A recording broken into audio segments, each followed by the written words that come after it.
మన శరీరమందు అన్నమయ, ప్రాణమయ, మనోమయ, విజ్ఞానమయ, ఆనందమయ అనే కక్షాక్రమంగా చెప్పబడు పంచకోశ పదార్థములున్నవి. ఈ ఐదింటికి మధ్యలో ఆనందమయ కోశం నందు అభేదంగా ఉన్నది శ్రీదేవి. అన్నమయాది పంచకోశములే స్థూల సూక్ష్మ కారణ శరీరత్రయము.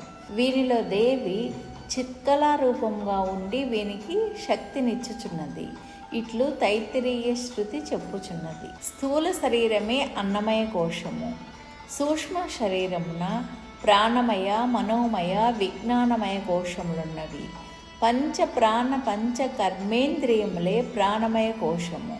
పంచ జ్ఞానేంద్రియ సహిత సంకల్ప వికల్పాత్మక మనస్సే మనోమయ కోశము. పంచ జ్ఞానేంద్రియ సహిత నిశ్చయాత్మక బుద్ధియే విజ్ఞానమయ కోశం.